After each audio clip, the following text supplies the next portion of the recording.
Hey, what's up? I'm Guy. I'm John. It's our YouTube channel. Subscribe to it and give this video a like. Check out the podcast below in the description as well. Subscribe and tell all your friends And don't forget, we're sponsored by Tito's Handmade Vodka. that we are the #1 vodka in America, Guy. When you say you don't apologize for wins, I think this is part of what you're talking about. Especially, and I had to I remind myself of this sometimes back and forth between college and NFL, is that I watch college games and NFL games differently. Right? In college, it matters how you look. In the NFL, it matters how you look in that we reach some conclusions like, oh, do you have a problem in your offensive line, or are you injury riddled, whatever. But how you win, especially second game of a 2-week road trip, does not matter at all. And the Niners took care of business against Philadelphia. They took care of business. That's simple as that. Well, think about the game that you called yesterday, like the talent discrepancy of Stony Brook. Or Oregon is the equivalent of a team that might be a 2 seed in the playoffs at this rate, right? And they're playing a team that, how many guys on Stony Brook would even make Oregon's roster? It happened all over the country, right? Even Fresno State upsets UCLA. On paper, they probably don't have as many starters that would play for UCLA. But in the NFL, the Eagles, and you and me have been talking them up now for a couple weeks, and really I'd say maybe even longer, 3 or 4. Once I started, you probably said like a month ago that you were starting to hear about the Eagles. And then they just felt a lot better about their team because they realized their lines were good, and the main thing was they're like, our quarterback's not bad. And I think right away you realize in that first quarter when it was 3-0, but it kind of felt like it could have been 13-0. And you're like, this team's really good. The place is going nuts. I've been to countless games there, right? I lived there for 2 years. I think they came in kind of like, okay, we're playing one of the better teams in the NFC in their mind, right? And in everyone's mind, the Niners are. And then they start believing, are we good? I would say after the first quarter, if you and I were, John and Guy from South Philly and owned a little deli and we're sitting, we might be sitting in the 300 section. I'd be looking at you. You'd be looking at me like, fuck, we win the NFC. We're pretty good, right? Yep. And it was just, you realize right away, like they got good players too. And Jalen's hitting these, at least attempting these deep bombs. He does throw the one deep bomb where he hits out of his own end zone. I had the quick thought, are the Niners going to be down like 17-0 at halftime? To me, that was 100% the key. I even saw Kyle mention this. He's like, we were up 7-3 at half. He's like, that's the craziest thing. It was like, yeah, that was not the game you witnessed, right? It could have easily been 17 to, let's even give the Niners that touch, 17-7 or something at half. Yeah, or even to me, it felt like it should have been just like 13-3. Like that's what it felt like, and that would have been a scary position to be in. It felt like they were going to win because they had the lead in the game that they shouldn't. But I do think part of this is going to be like we warned a little bit, because you've been saying it for a month. I watched them. We both watched them last week and came away thinking they're pretty good. It might be that Philly's just a pretty solid team this year. Now, how many wins does it really translate to? I don't know. It's a long season. Things change over the course of the year. They lost one of their better players today. Brandon Graham tore his Achilles. Yeah, early, right? Yeah. So, because the first series did not look good. Like the Niners get blasted off the line. Yeah, it was. First series, guy, I'd say the first the first quarter did not look good. And I thought Garoppolo had some opportunity. He threw a few balls. Is this about to kind of get weird? And he figured. I mean, he righted the ship. Like he was good. Garoppolo was good on Sunday against the Eagles. I thought early on, he was not jittery. He didn't look scared or anything to me. He just looked like his balls were going high, being off, and I was thinking it's going to be hard to win this game with an inaccurate quarterback. And ultimately, I think your college analogy, if I'm Alabama, if I'm Oklahoma, if I'm all these really good teams, when I am playing someone who's not just my exact equal, right? When they're not playing each other, when I'm playing someone who's not my equal, I can just stay to my identity, whatever that is for those individual teams, and I'm just going to win. I just got to stay the course for 4 quarters. In the NFL, a lot of times, like, you got to pivot. You got to try different things that are working. You can't just stay to your identity.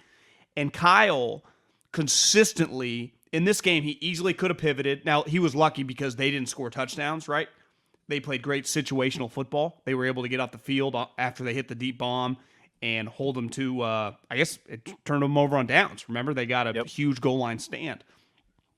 They have an identity, and they just kind of just never, got off course and they kept running the ball. They kept wearing them out. They started getting first downs. And I think a lot of younger coaches, as you see with Sirianni, and in fairness, he doesn't know what their identity is. So you have one team that has a clear fucking identity. We're going to run the ball, whether it's with our 7th running back, guys you've never heard of, it doesn't matter. And we're going to keep George Kittle in here. We're going to keep motioning 44 around, and we're just going to run it down your throat. Yep. And we're cool with getting 2 and 3 yards because eventually we'll hit a couple that get 7 or 8 yards. But we will get first down after first down.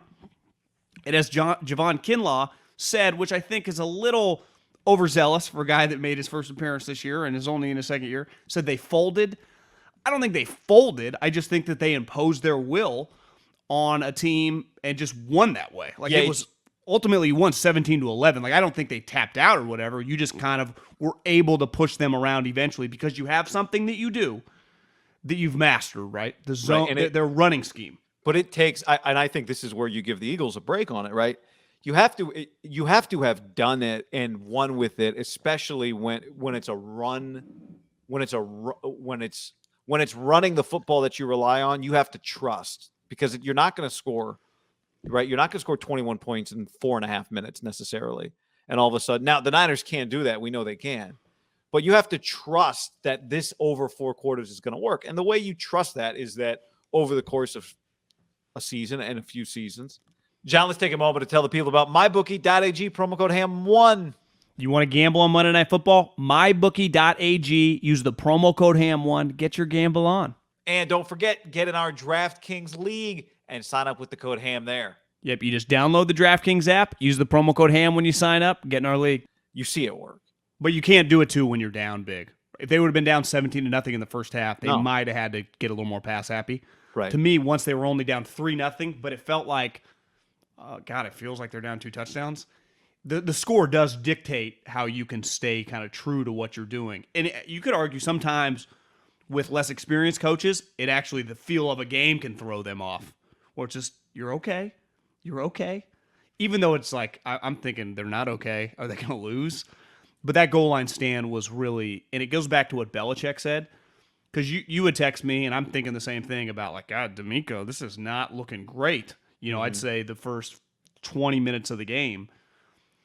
Belichick's a big believer in this, like, yards. Yards are the most irrelevant thing ever. And at one point in time, 15, 20 minutes in the game, they already had, like, 200 yards of offense. It's about scoring points. Like, that's the point of the fucking game. So you could have 700 yards, but if you only have 20 points of offense, it's like, well, you're actually not being as... You're not executing when it matters, right? You can get all these yards, the 20s to 20s, which is a big deal, but you have to score touchdowns. Air raid. And they just couldn't score touchdowns. And he got, like, you saw one major difference today. Kyle did not really get no trickeration, was very straightforward the majority of the game. They ran Philly special, like on a 4th down play at the goal line. That's pretty nuts. Which I don't mind it, but I probably, if I bet Nick Sirianni will look back, wouldn't you run that play more on 1st or 2nd down and a 4th down play a more normal play? Somebody else ran Philly special. A college team ran Philly special on Saturday. Jake Haener? I don't think it was them. Jake says the saying in baseball is he didn't have his fastball, had to rely on off-speed stuff. This is from YouTube. Well, the first 27 minutes of the game, Jimmy didn't have his fastball or his off-speed. We've talked about this a lot before, which is that if you get any individual team or any individual player in any sport, your ceiling is only relevant if you play to your ceiling a lot, right? Like every pitcher that's pitched in Major League Baseball, by and large, most of them once can have a 7-inning, 2-hit performance, right? If you're a big league pitcher, you could have a good. If you're a football team, you can have. That's why we say a season is so long, is because there are so many things that have to happen just for one play to work, right? 11 guys have to be pulling on the same rope, and then you got to do it again, and then you got to do it again. So putting together one 9-play, 77-yard drive is great, but it gets you as many points as all the rest of the drives get you, and so. When I think what really separates teams, what really separates players is how do you perform when you don't have your best stuff? Can you find another way? Because that's going to happen a lot, whether it's because of you, whether it's because of injuries, whether it's because somebody else takes something away from you, right? Like how do you perform when you're not firing on all cylinders or when you're not just as dynamic as you normally are? And that's where specifically running the football is for a lot of teams an answer to that, being able to run the football. They were like the Eagles were clearly in a different universe than the Lions, but they're still trying to find themselves. I think if the Niners would have started this game against an LA, against a Seattle, against the way Arizona's playing right now, it would have cost. I think we can agree there. Now, yes, this is part of let's roll it back 4 months ago. And you mentioned this before we hit record today. Unlike college football, where if the game you were calling had stayed the entire game 17-7, like, I'm sorry, Oregon, you're dropping in the rankings. Maybe not far, but you're no longer 2 or 3. I got to put you at 5 or 6. No one gives a shit.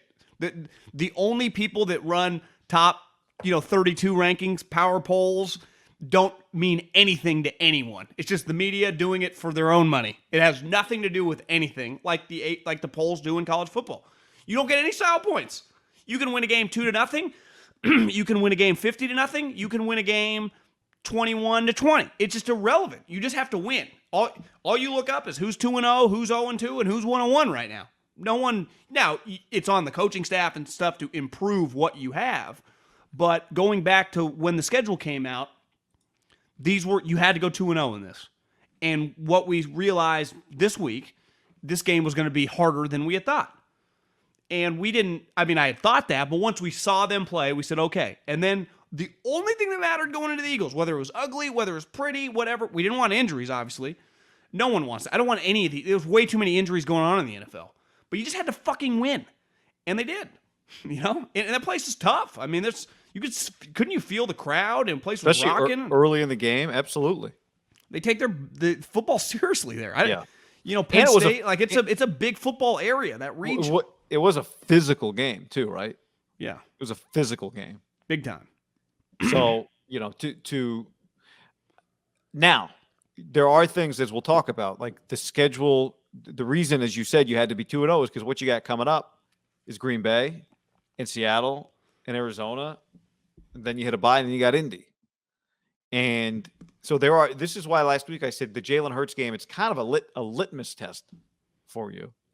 And he ran the ball. He had 82 rushing yards and a touchdown. So you're going to have some of those happened in the second half when they were clearly just not trying to give up a touchdown. But still, he's even when they were playing soft, I felt like he made extra run. Like he's a good runner. I'll tell you this: I'm going to watch some Philly this year because they're fun. Yeah, he's an enjoyable player to watch. He really is, and Devontae, and again, they play hard on defense. So, there will be another day probably to talk about the things you got to do better. But as you said, it's just all you had to be was 2-0 in the stretch, and now we've seen this week 1 to week 2, and maybe week 1 and week 2 is where there's the biggest difference. There were a lot of teams in the NFL week 2 that looked nothing like they looked week 1. What are you looking at the TV? He missed a putt. I didn't know if it was for par or birdie, but either way. Oh, McNeely. Yeah, not Homa. All right. But there's a lot of teams that didn't do the same thing in week 2 that they did in week 1. He bogeyed. It's over. It's over. It's over. It's over. It's over. I don't even need to see it. I'll see it. Yeah, you should probably see it. Yeah. Wow. What are you going to do with your winnings, you think? Reinvest? I don't know. Buy crypto? I don't know. So, anyway, somebody said Tripp said it was a double bogey. Oh, yeah. I just saw he went from 18 to 16. I think the thing, too, about one other point on the identity, Kittle. Like, I don't know, did you see the clip of Kittle running off the field with his shoulder pads and his jersey off? No. If you only saw the clip of Kittle racing off the field, you'd have thought George Kittle caught the game-winning touchdown and had 15 catches in the game. This was after the game, you're saying? After the game. Like, the way he was celebrating, you would have thought that he had been the hero of the game. And maybe in some ways he was. 4 catches for 17 yards, though it wasn't as a receiver that he might have been the hero of the game. Right? And that goes back to your point on the identity, I think, that everybody is all in on it. And you need George. Part of why George Kittle's so valuable is because he he feeds that identity because he's a big part of the run game. He's a huge part of it. I agree. And the threat of him existing